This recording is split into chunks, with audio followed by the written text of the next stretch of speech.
Well, good evening and welcome to the Caithness Amateur Dramantics tasting. And tonight I'm going to do something a little different. I'm going to have the Battle of the Blends tasting. And I've got 6 blended Scotch whiskies, and we're going to compare and contrast them. Uh, 3 of them are very well known. 2 of them are discontinued, and one of them is a new release. And so, what is a blended Scotch whisky? Well, blended whisky is the most popular type of whisky in the world, but despite accounting for more than 75% of the industry's value, it's an often misunderstood spirit. Irrespective of its ubiquitousness, blends still face somewhat of an image problem, with many drinkers mistakenly believing them to be less complex and generally lower quality than their single malt counterparts. I'm going to try and help dispel some of that myth tonight and tell you everything you need to know about blended whisky, including what it is, what the different types are, and how it differs from single malt. Simply put, a blended whisky is a combination of 2 or more barrel aged whiskies. It's usually a mixture of malt and grain whiskies brought together to achieve a certain flavour profile. Blended Scotch is the biggest category of whisky globally, making up more than 90% of all bottles sold. While there was an increased desire for single malts around the turn of the millennium, it wasn't always so in demand. Historically, single malt whisky was considered too harsh, with unrefined flavours. As a result, in the 1860s, a Scottish brewer called Andrew Usher began adding lighter grain whiskies to heavier malts. This produced a more approachable spirit that was smoother, sweeter, and more balanced, and it became a commercial hit. Blends went on to completely dominate the market for another 100 years, with almost all Scotch whiskies being blends. This started to change in the 1960s when Glenfiddich became the first distillery to release a consumer-friendly single malt. But by the start of the 1980s, there were still only 27 available across the market. So how is blended whisky made?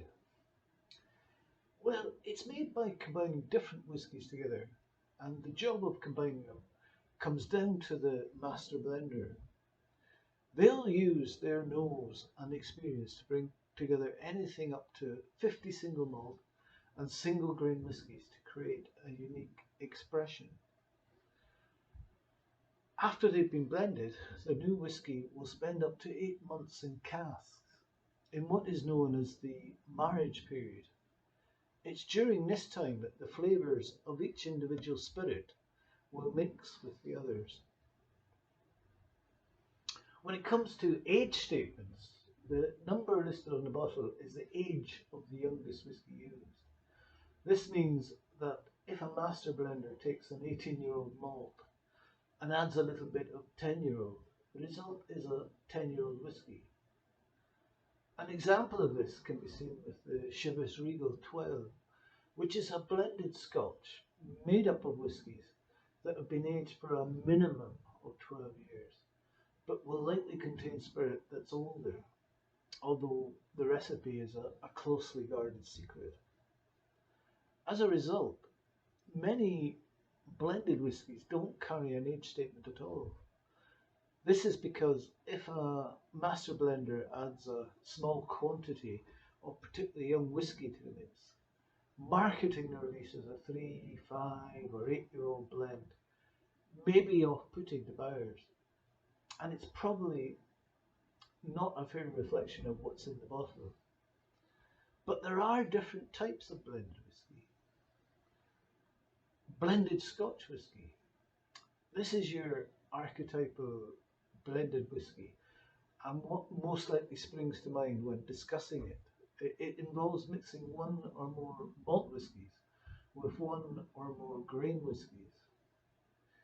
The whiskies must have been distilled and aged in Scotland for a minimum of 3 years to be called Scotch whisky. Then there's blended malt.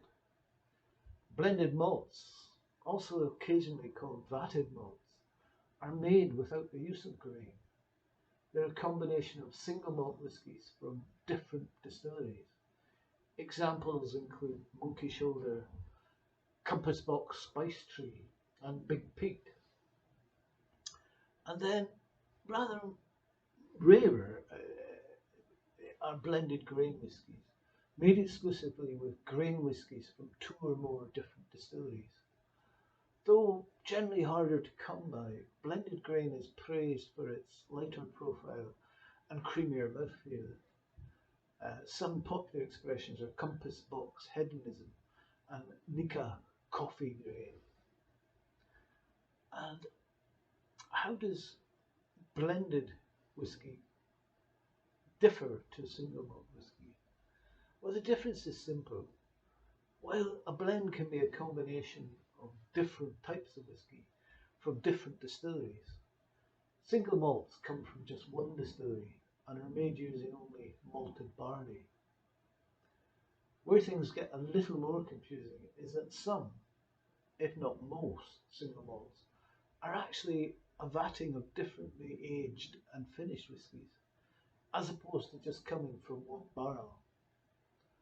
However, providing that these whiskies come from the same distillery and use only malted barley, then they are still released as single malts. Are single malts better? There is a common misconception that single malt whiskies are higher quality, more flavourful and generally smoother, but that's certainly not necessarily the case. Through the maturation process of single malts, it can often lead to a more robust and full-bodied spirit. The craft that goes into making a well-balanced blend means that consumers may find blended whiskies more approachable. And they also generally offer good value for money, are great for trying new flavours, and are also probably better suited to cocktails or mixing. So tonight we're going to start off with a whisky that's been discontinued, and it's called Snow Grouse. I have a little miniature here, and drinkers who have only recently gotten into Scotch or got into Scotch as a result of Diageo capitalising on a certain popularity may have thought the Johnny Walker White label was a completely new and genius concept. I think it's a devious and it's probably a genius idea. I guess they're half correct as well. The feature you get out of freezing the bottle may have been the first of its kind, but the marketing of freezing whiskey is not something new. Edrington's Snow Grouse came out in 2008 and is the earliest whiskey I know of that encourages a whiskey to be served straight from the freezer. The Snow Grouse is a grain whiskey designed to be drunk cold. In fact, they recommend you have this stuff straight from the freezer. And what I've done is I poured a little of this measure out a couple of days ago and put the rest in the freezer, this one in the freezer. So this is a single grain, well sorry, it's not a single grain, it's a blended grain whiskey. So not malt at all, this one's a grain.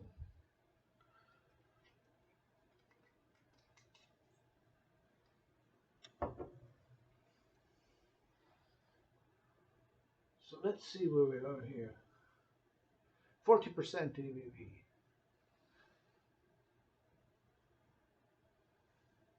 And it has slow tears.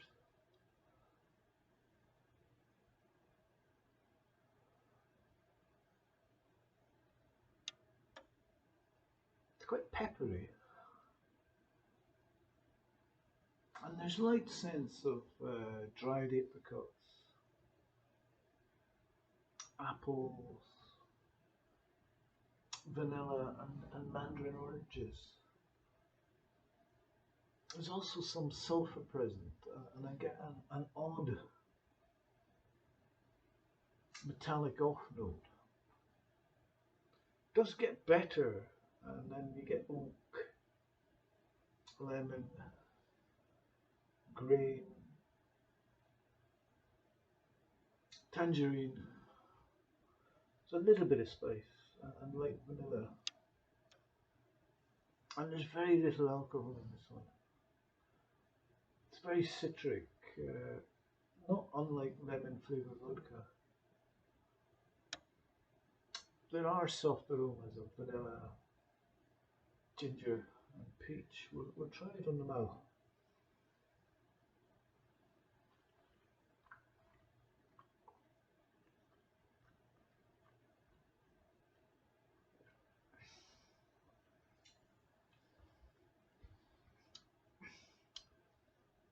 It's still peppery, quite light.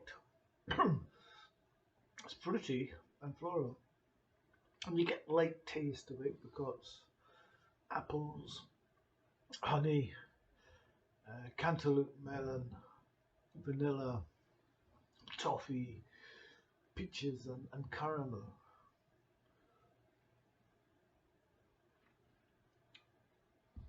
It's a smooth but thin delivery, and it's much sweeter than I would have expected after the nose. I do get sweet grain, biscuits, cornflakes, vanilla, oak, light spices, and a touch of mint. There's a delicate palette of grain, malt, nuts, and fresh fruit with hints of spicy vanilla.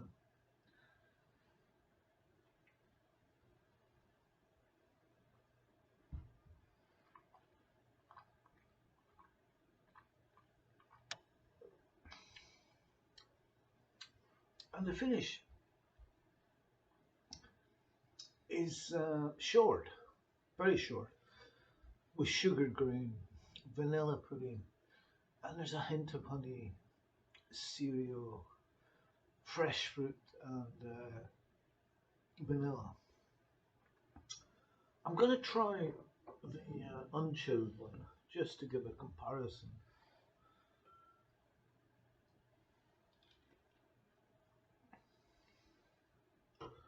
So still on the snow grouse at 40% ABV. Let's see what we got with this one.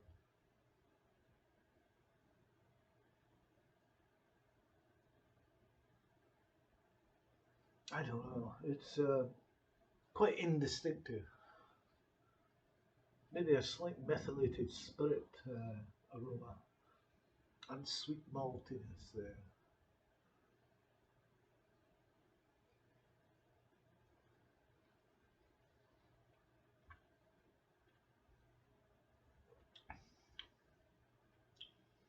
And again, you get a sweet arrival of fruit juices, apple juice, and then a sort of warmth and sharpness on the tongue.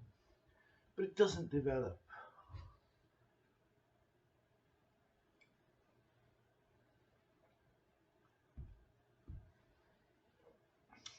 And the finish is short, sweet, and warm, with a bit of liquorness. So the snow grouse is very inoffensive, very offensive on the nose. I think it's not a pleasant nose, and it gives off a strong heat, which just completely obscures the aromas. It's more pleasant in the mouth, and it's a bit reminiscent of Johnny Walker Black, but due to the variety of the very recognisable and comforting things to taste. But for a 40% AB whiskey, the ethanol you immediately smell is very unexpected, and I'm not sure. I would think twice about drinking this again. So that was the Snow Grouse. We'll cleanse our palates. Tonight I'm on Stockings oatcakes from Orkney.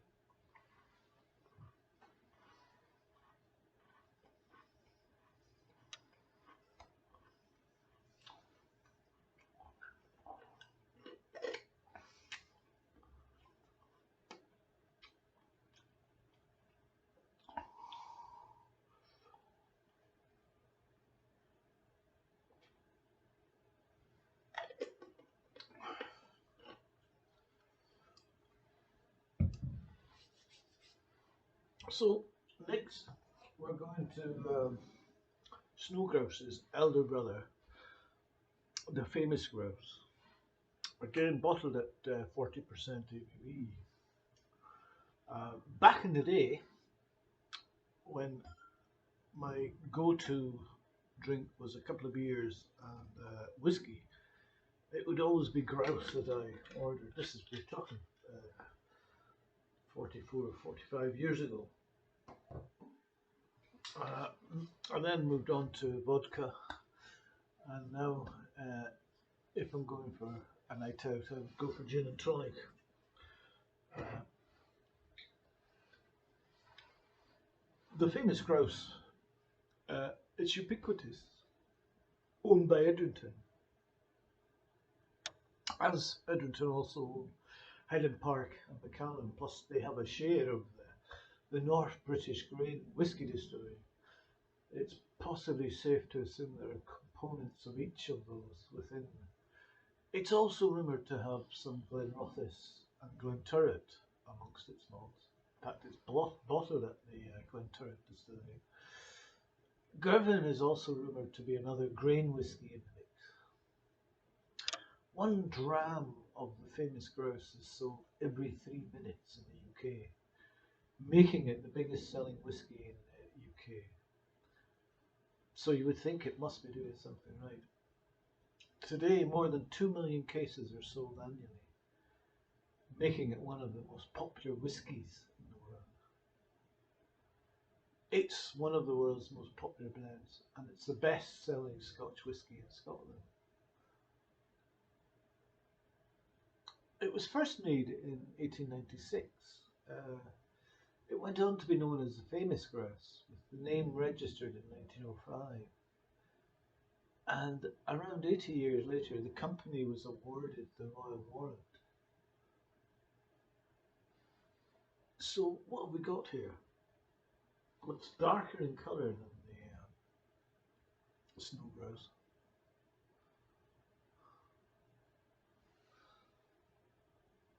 Virtually no tears on this. There's a little clingy tide line there, but that's about it.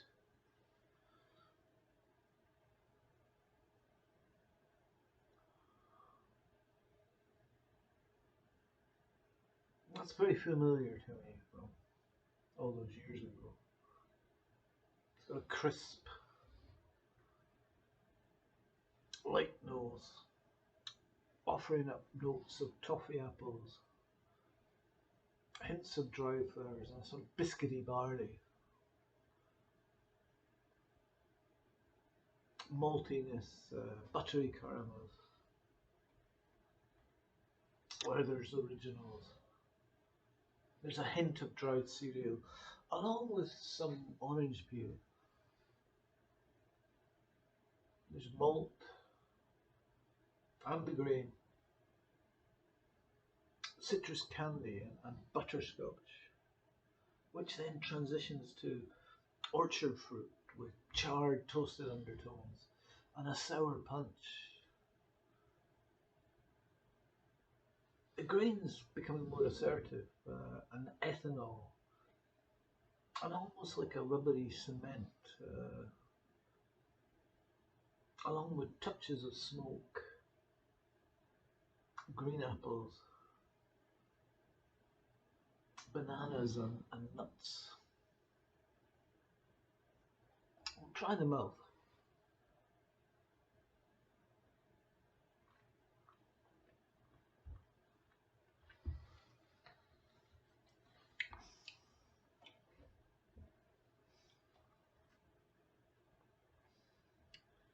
It's quite balanced.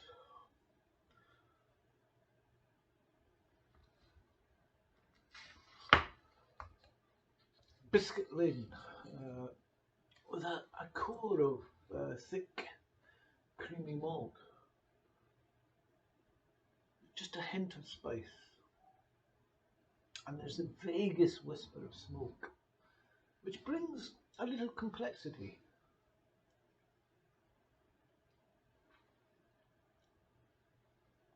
It's quite sweet with a light to medium mouthfeel.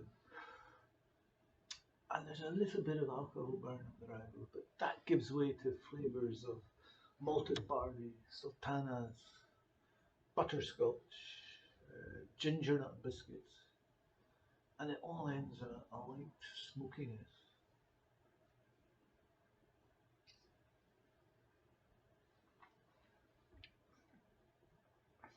I would say grain whisky is the backbone of the palate here. There's appendages of malt, orchard fruit, char, dark sweets, and citrus candy coming off it. It's thin and mild, on more rubber and grain, along with some pepper and a bit of apple juice.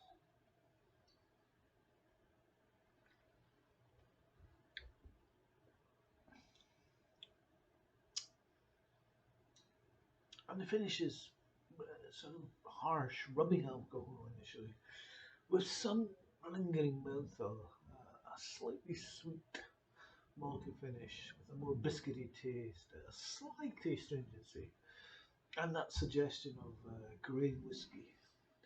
I'm going to try 4 drops of water in this.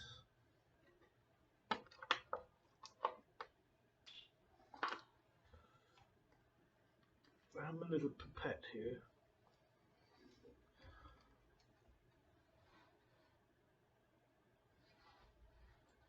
One for luck. I put 5 in actually.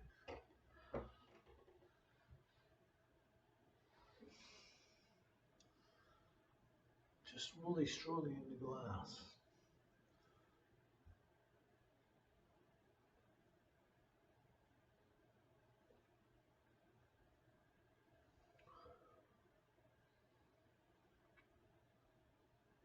You can tell this is young, and the grains are obvious.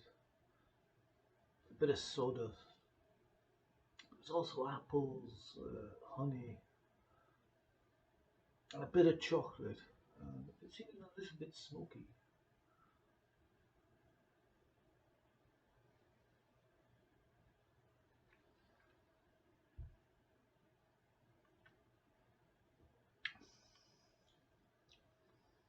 And water smooths it. It brings up the malty and sweet notes and pushes back the tannins. It's soft and creamy considering the nose, and grainy and a bit grassy, citrus fruit, honey, fresh spearmint. But there's also a slight off note of plasticiness.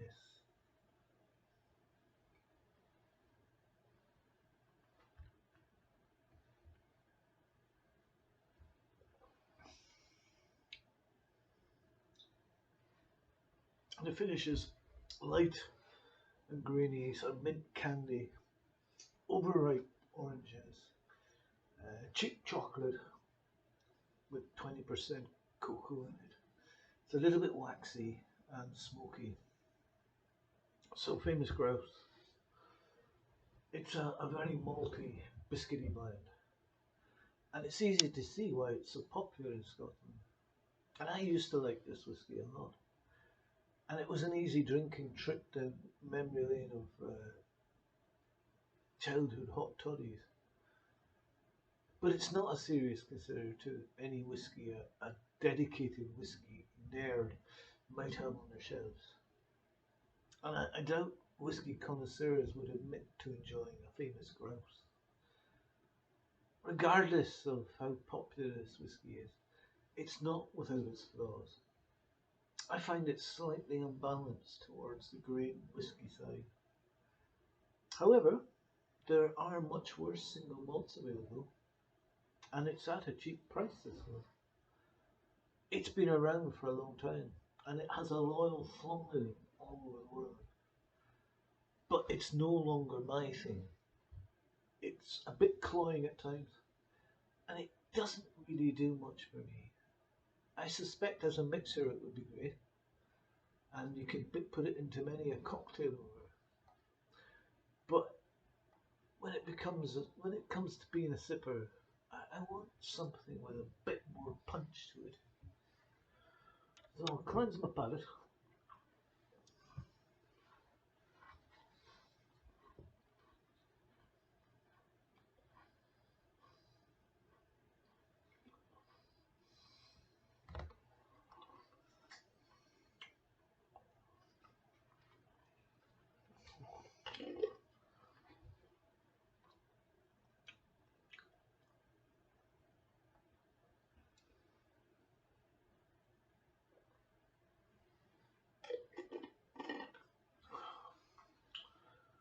So next up, we're going into another very popular whiskey, Bell's Original at 40% ABV.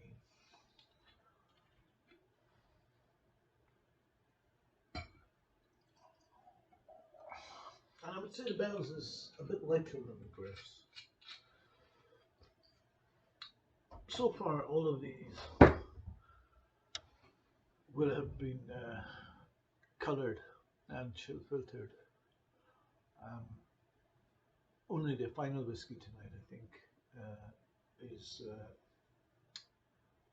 non-coloured and unchill filtered. So, and this is where there's a bit of a debate, because according to ScotchWhiskey.com, Bell's is the best-selling blend in the United Kingdom.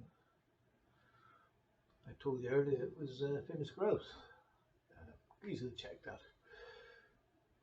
The Bell's is owned by Diageo, and the Malt in Bell's is mostly comprised of Blair Athol, Dufftown, Glenkinchie, and Coolida.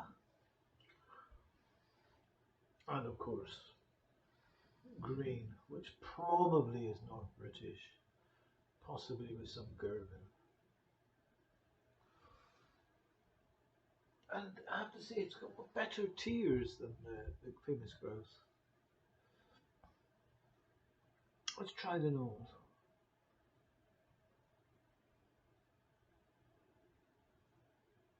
And it's soft and gentle.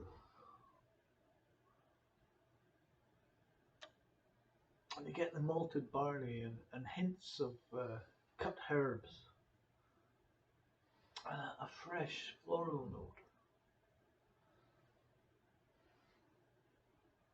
And you get cereal and grist with a little honey.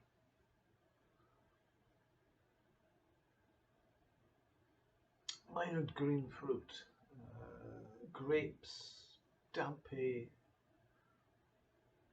vanilla, and fudge with some restrained grain, ethanol, and some graveliness. And then you get that some damp newspapers. There's a little lemon, apple chips, and it's quite malty, but the dirty, earthy variety of maltiness. And there's a certain herbaceousness, root vegetables, yeast dough, slightly smoky and salty, and there's a small reference to some of the sherry cask in this.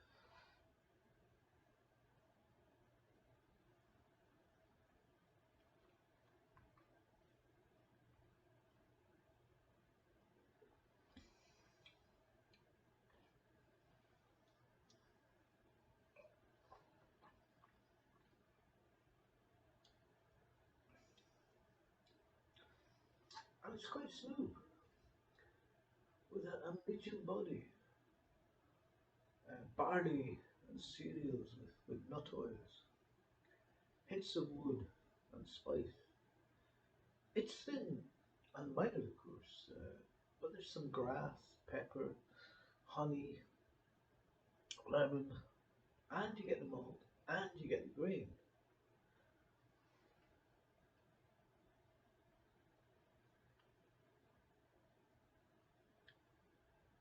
There's caramel, lemon drops, apple chips, creamy toffee, uh, and it's quite amazingly strong and malty, although the grain note is constantly present.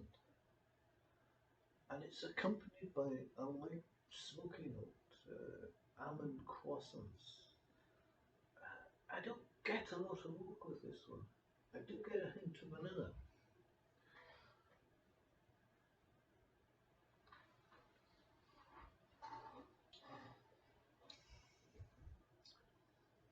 And the finish is short with notes of fruitcake and smoke,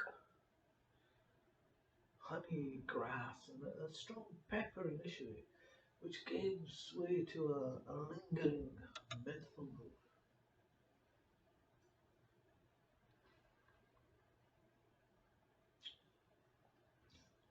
The finish is rather short. It's very soft and it's carried by the grain portion. Black tea with a dash of lemon. There's minimal vanilla on the finish. A light earthy saltiness, malt, and then noticeable smoke sets in. It's a cool either.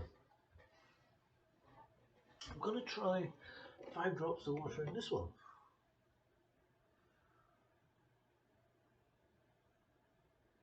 So technically it's no longer whiskey.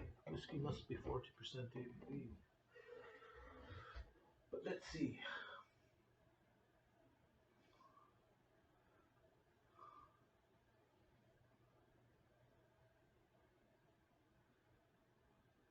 And you get more grain. A bit of dust. Cardboard. Slight creaminess. Lavender. And then some light peat comes through. And then it goes into sweet candy mode.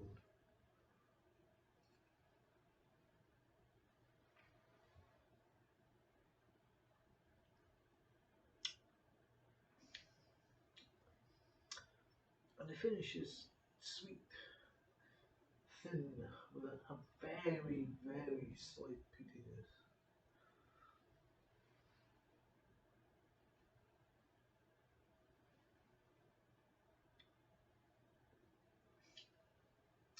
Sorry, that was palate. The finish is short and clean with some pepper.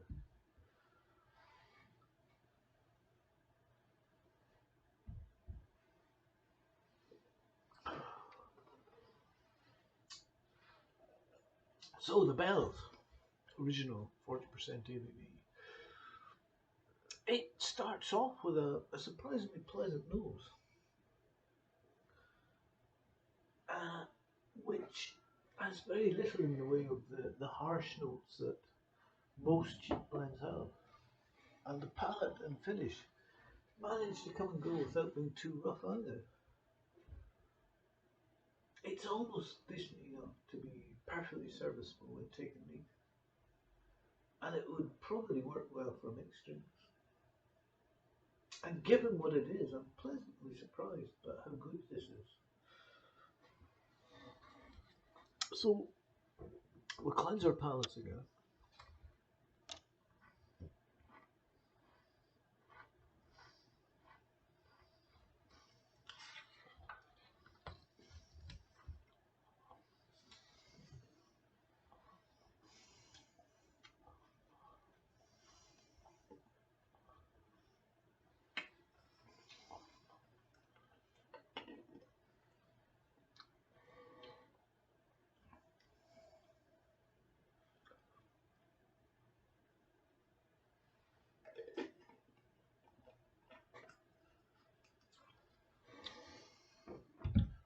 So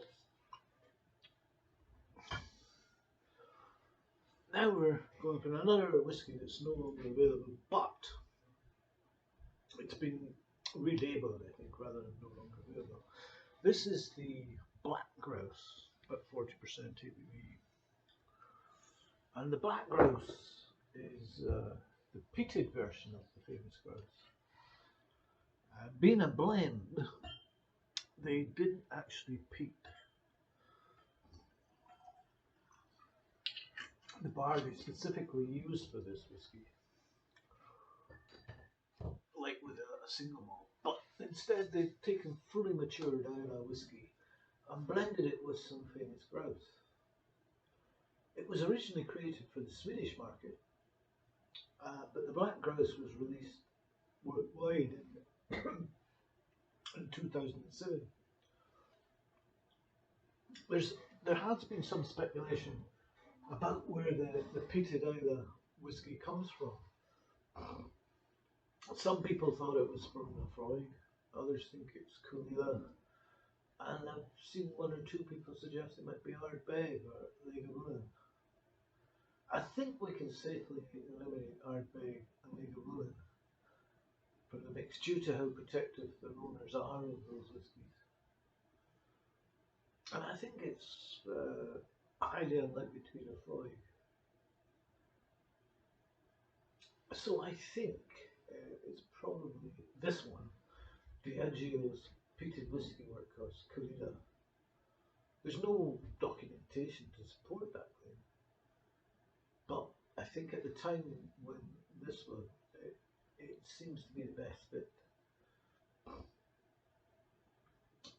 This Black Grouse was chosen in Jim Murray's Whiskey Bible of 2008 as the best blend of the year. And it was well received by critics. It's true that only a few blends put peat and smoke in the spotlight. So let's see, a blast from the past.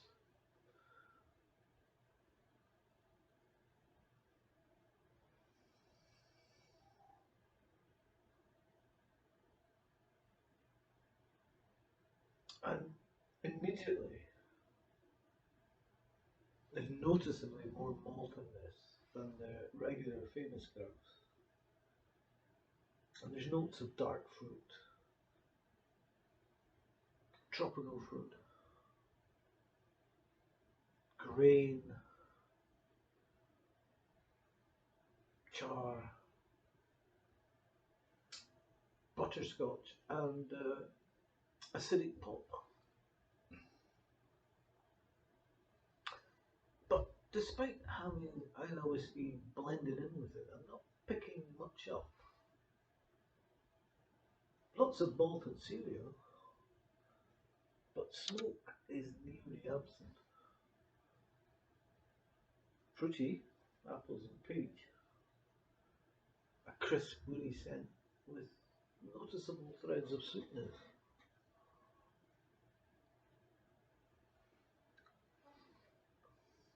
Try them out.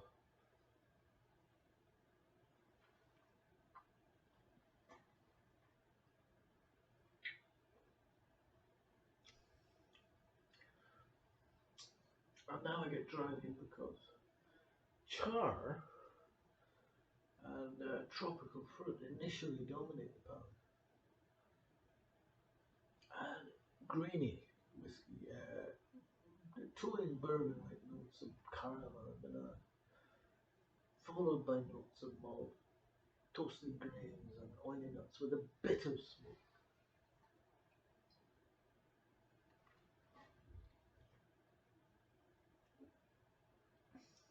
There's a little bit more smoke in the taste, but still very subtle. Oak wood with some fruity notes, a creamy delivery, and the peak does come forward out of the sheer centre stage with the oaky flavours in the palate, which gives it a respectable middling body. It's quite silky, and the underlying caramel caramel soup has given it a little bit of sophistication. Licorice with peppermint candy on the side. It's a bit grainy, but the great whiskey influence isn't that strong, which is nice. It's quite oaky and it has a spicy touch.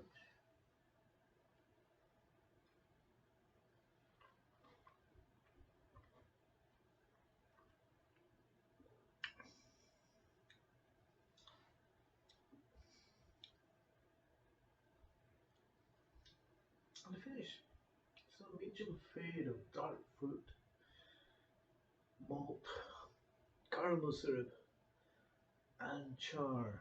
A very sweet finish of brown sugar and citrus, lingering into spiciness with a medium and a sort of peaty finish. I'm going to try 5 drops of water in this.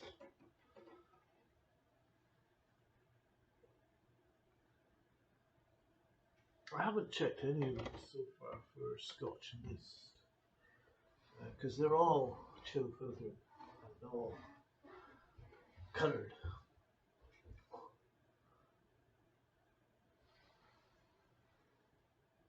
And true to form, there isn't any. So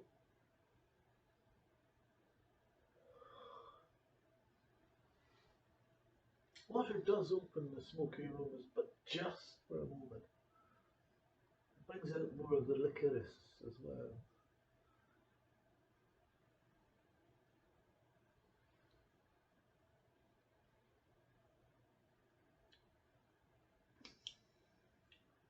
On the other hand, water pushes the peaty flavours backward.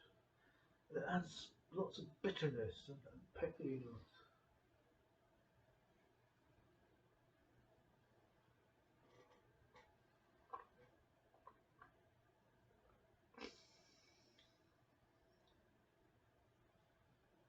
And with water, it becomes quite ashy, very one-sided with oak, spices, and a little bit of peat. And there's a little bit of bitterness in the aftertaste. But I would say that the Black Grouse is a noticeable upgrade on the famous Grouse, with a richer character, and it offers up more in the way of aromas and flavours. But it is muddled. Neither the aroma nor the palate are crisp. I did like sipping on it nonetheless. It's achieved the goal of a good blend, which is cohesion. A unified experience that makes it an innocuous sipper, and again a cocktail whiskey. So if you're going to go with Grouse, I'd suggest making it a black one, or nowadays I think it's called Smoky Grouse. So we'll cleanse our palates.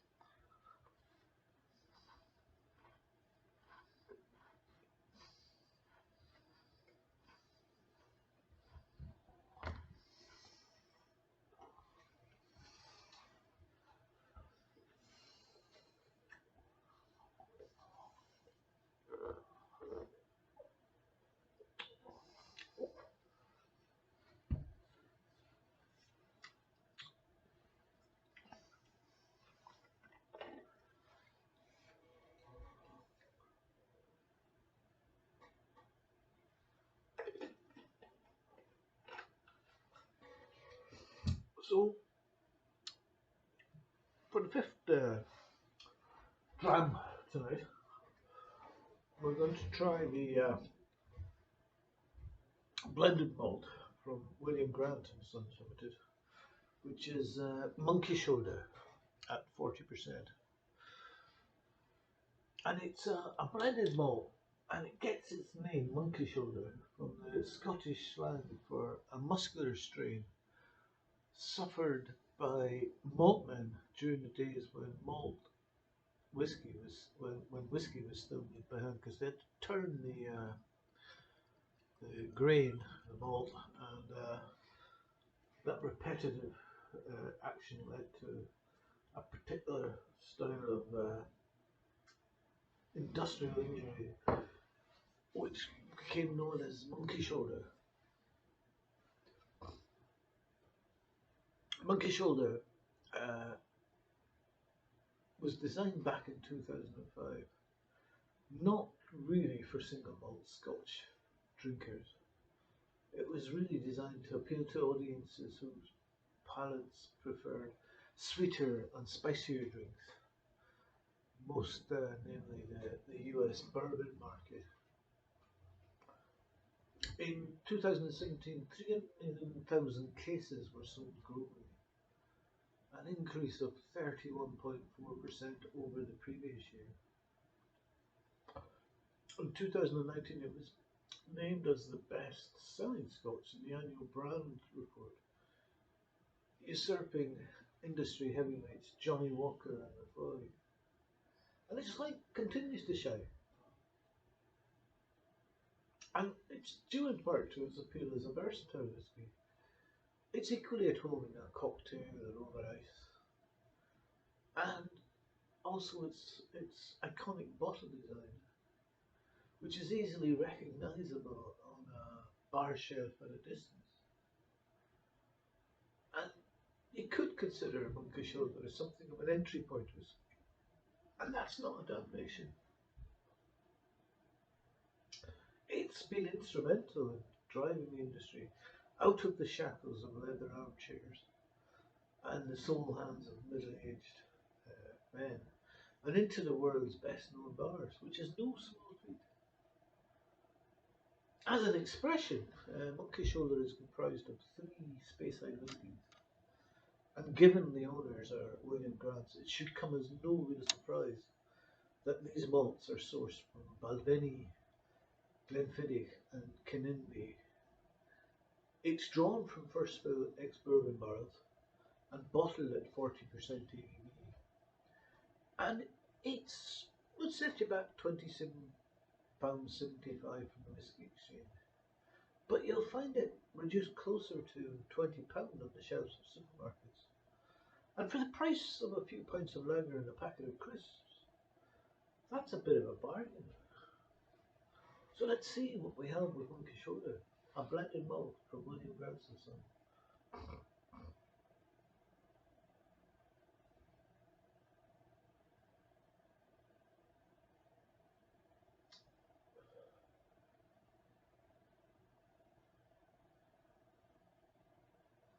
It's an elegant, stylish nose of marmalade,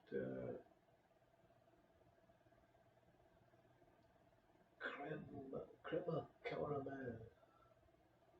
cocoa and malt. There's plenty of vanilla and a sprinkle of winter spice, nutmeg, cloves and cinnamon. And there's a hint of aniseed,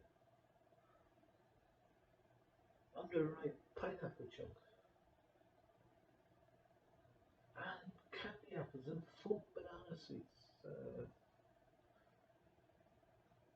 and that creme caramel again, joined by butterscotch, and orange infused honey, and there's mint, and some pie spices, nutmeg and cinnamon again. And these are first fill barrels, which provide a palpable vanilla sweetness all the way. So we'll try it now.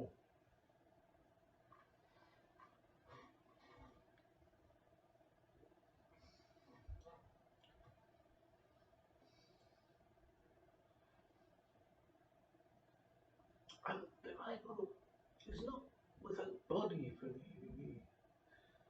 A delicate maltiness leads off, supported by vanilla and honey sweetness, and a selection of roasted nuts, hazelnuts and walnuts.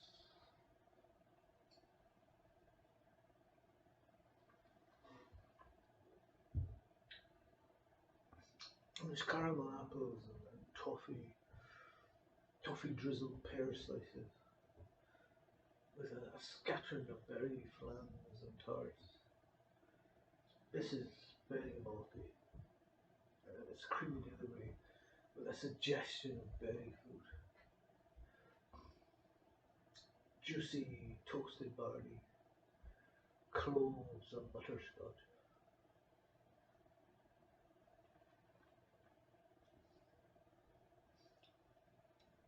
And there's manuka honey, hot buttered toast and dried apricots. It's rather sweet and floral, with crisp orange peel and hints of ale, yellow apples and vanilla, and some breakfast cereals and honey. And now there's not a lot of fruitiness. It's kept together by some obvious pencil shavings and fresh wood, aromatic wood, slightly oriental in a way,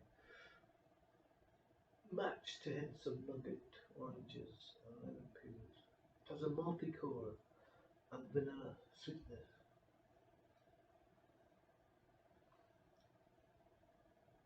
And now I get more oak spice, minty herbs and assorted nuts, apple peelings and plenty of ginger notes.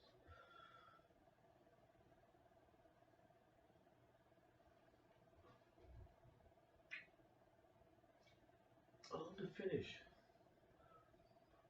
it's a sort of medium red finish, spicy oak, and there's a hint of peppermint on the tail, bitter spices, nutmeg, cinnamon, and aniseed. But it increasingly turns to sourness with oak tannins and lemon peels, dominating sweet and grainy with more nuts and oranges. So I'm going to just pour a tad more because I had a bit of a scale for that one. I put 5 drops in it, 5 drops of water in it.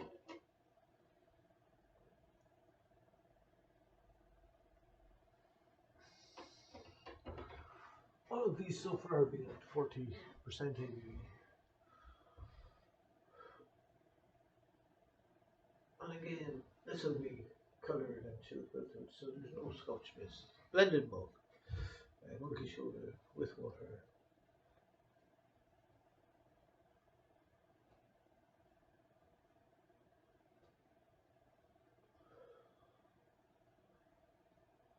And I get flowers again, and pears, Glenfiddich fruitiness and maltiness, apples with a hint of cinnamon,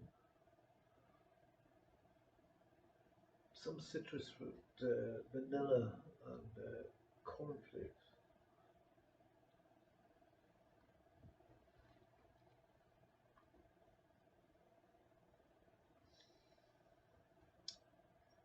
And on the mouth it's sharp and fruity, with grapefruit, pear, apple, banana and traces of vanilla and a little bit of pepper in it.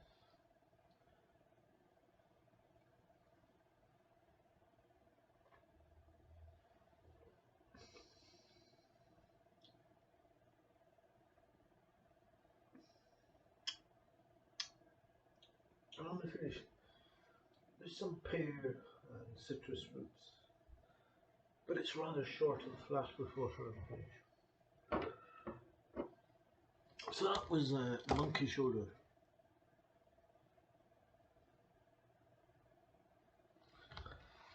And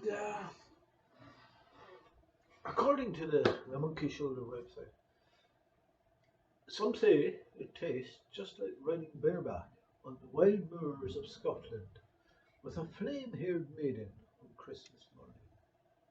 Others agree it tastes like 007 wearing a tuxedo wetsuit. Well, monkey shoulder is a well-mannered, affable whiskey that's sometimes overlooked due to its everyday facade from cost. And the story it weaves is largely an undemanding trip into sweet malt and cask spice. The journey itself is effortless. Some might even say smooth and shudder. But it's simply a well-made whiskey that, yeah, It lacks character over and above the countless other blended malts available on the market, but it does combine easiness with solid flavour and drinkability. And you could do a lot worse than this and spend a heck of a lot more money. So we cleanse our palates.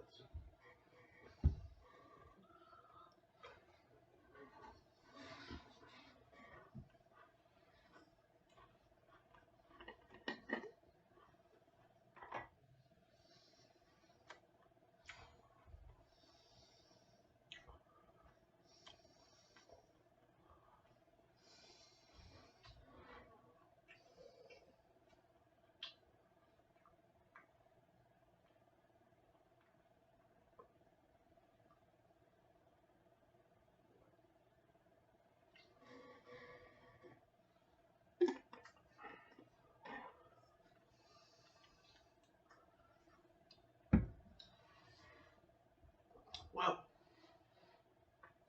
the idea for a battle of the blends is probably a little one-sided, but I got a bottle of a fairly recently released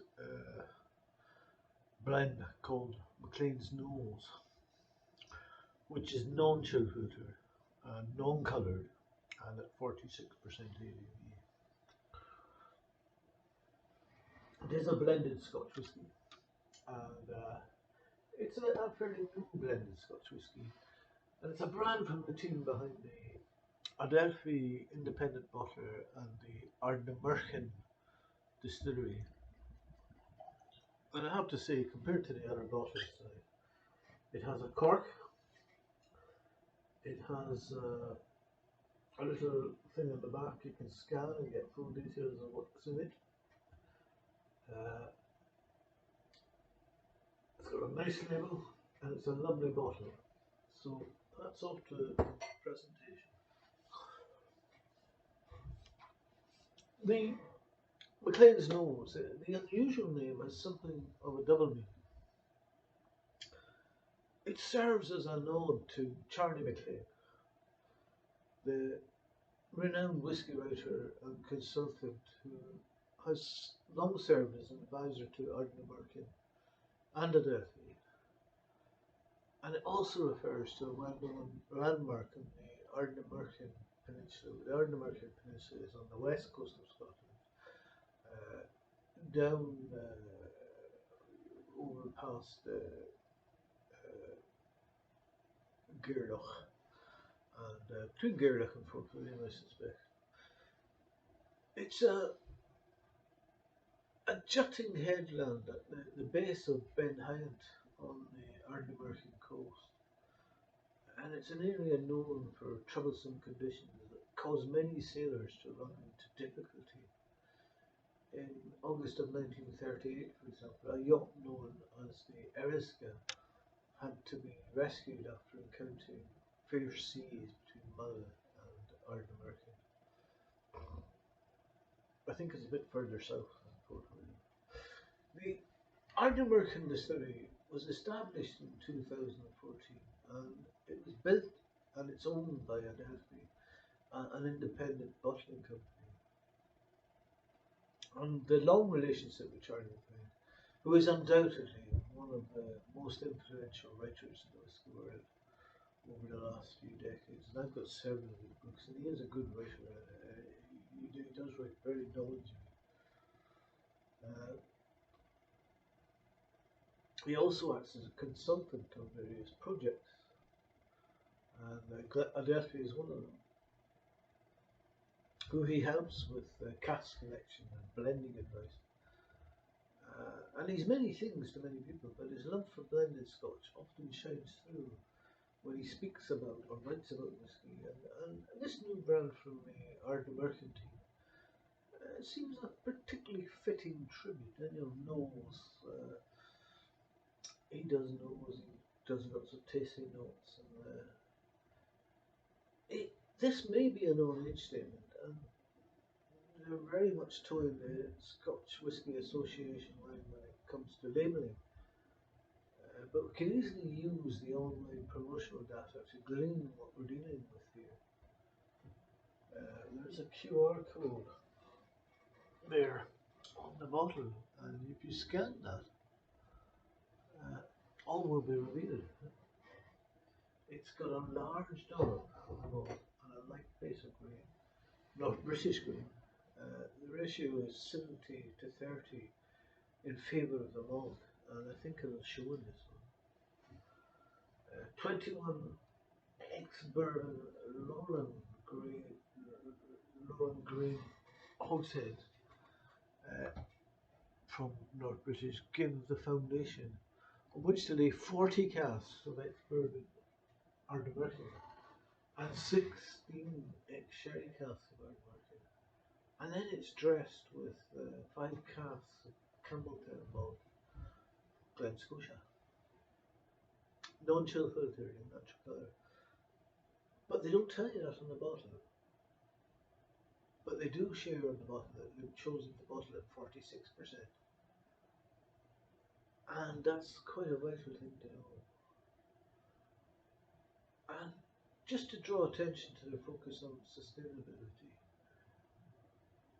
the label is made from crushed barley.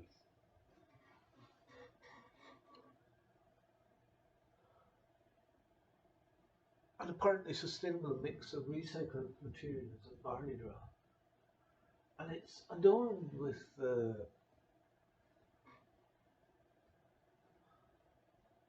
artwork by Rubens Young de Gurley, a Scottish young fine artist of the year, depicting not Charles Macleans Nose, but the geographical headland I was telling you about. So let's see where we are here. And it's quite light. It's got sherry cask in it.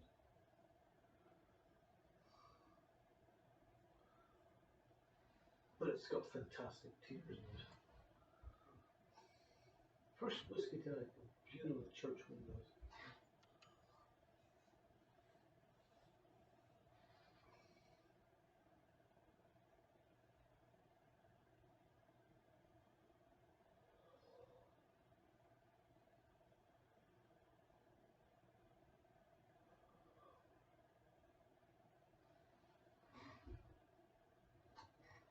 And I get red apples coated in toffee.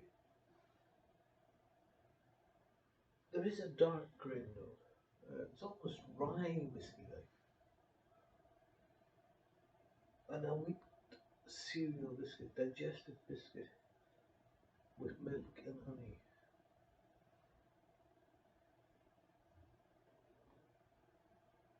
Rich vanilla and mandarin segments. And there's hints of raisin and pencil eraser. And the faintest whiff of smoke.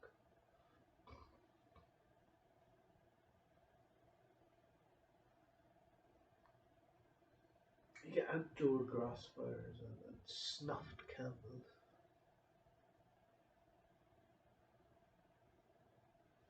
Tinned peach syrup and damper. There's some ash.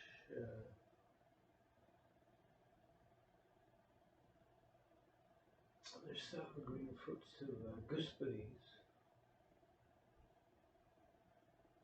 green apple skin,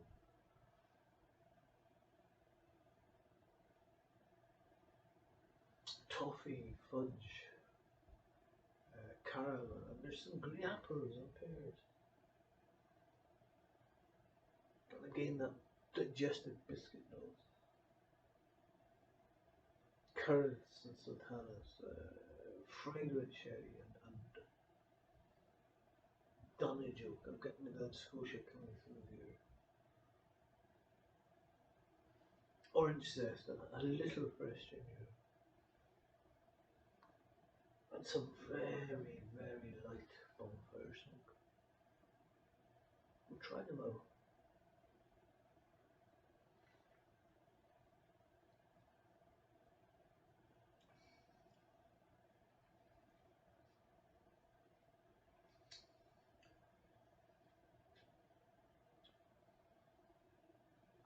And it's like an apple sauce and hints of apple spoon. Toasted tea cake studded with raisins and slathered in honey.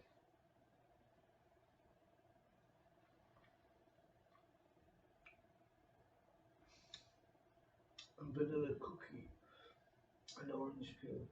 And there's some toasted wood tannins and later savoury corn. It's got a medium-bodied arrival with a little fizz, brittle, defined, and initially sweet orange and peach juice, but that fades.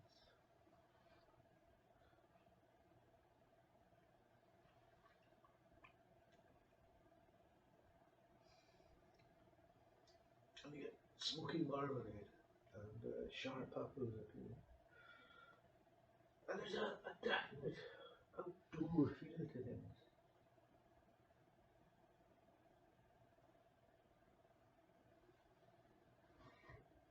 There's earthiness and a little floral and damp.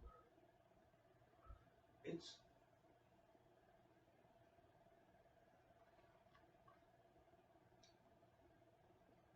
rich and intense with aromatic, peppery spices, raisins and toffees, dark chocolate and coffee at the back, some apple, honey, and a wee bit of vanilla sweetness.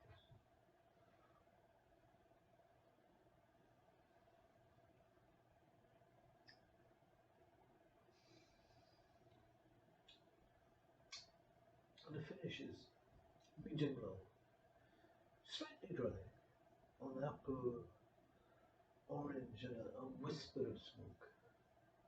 It's clean and dry and bitter, with a chalky finish and a little soft. It's very light on the cask notes, like oily tar and smoky ash, joining the toasted hazelnuts and creamy praline. I'm going to try 5 drops of water in this.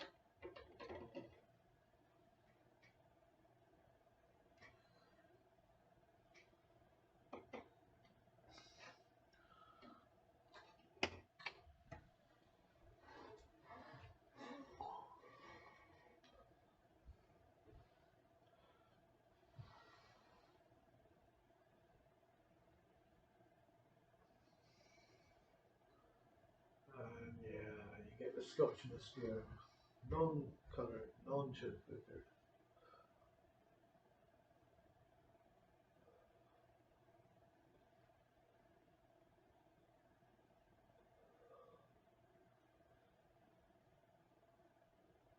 But I do have to say,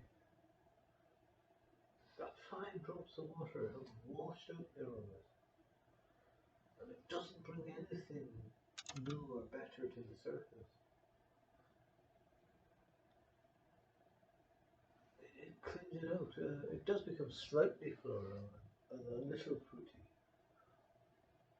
Rose water and apple compote, cinnamon, a little pineapple and charred driftwood. But it's much better without water on the nose.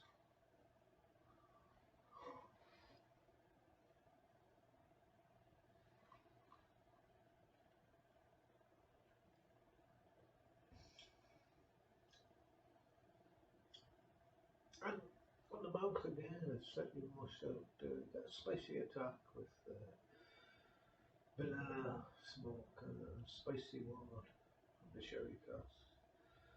And there's a little salt and maritime from Great Scotia in here. Macadamia nuts, caramel, and rice pudding with a burnt top.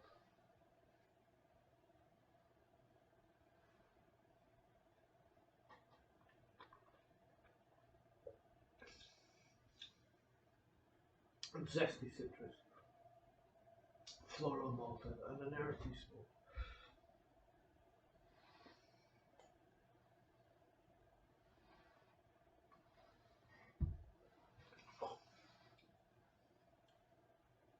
And the finish is salty with a light smoke, vanilla, and an increasingly strong, spicy walnut note. So Macleans Nose, Ralphie's Whiskey of the Year last year, or for 2023.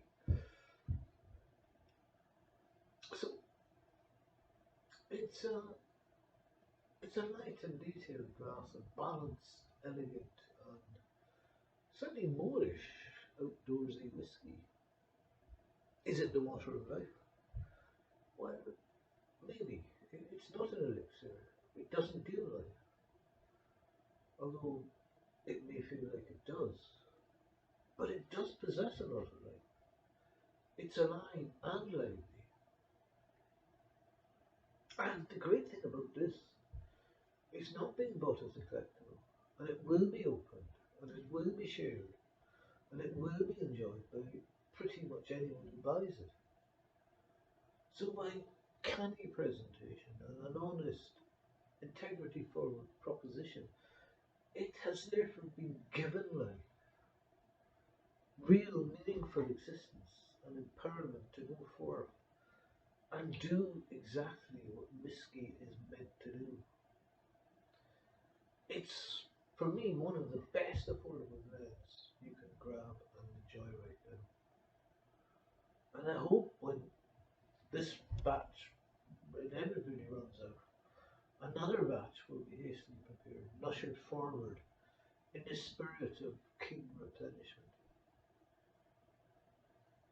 The nose is interesting because it seems to flip between a rich sherry character and something lighter and fresher, whereas the palate seems to linger on the richness for longer. Like the best blends, it seems hard to pin down. There is no one distinct note that dominates. Instead, the dram flows and shifts and offers up different facets of itself. It's all very enjoyable and extremely rewarding given the highly affordable nature of this well constructed blend. And it feels much better than it has any right to be at this price point of £30. So that was part journey to the past with the famous Grouse and the Bells, and part voyage of the future with Macleans Nose. I think the Macleans Nose is a remarkable achievement by Deathway, and it's on an altogether different level compared to the other blends tasted tonight. And I would say it is, at this moment in time, my favourite blended Scotch whisky. Thank you for listening.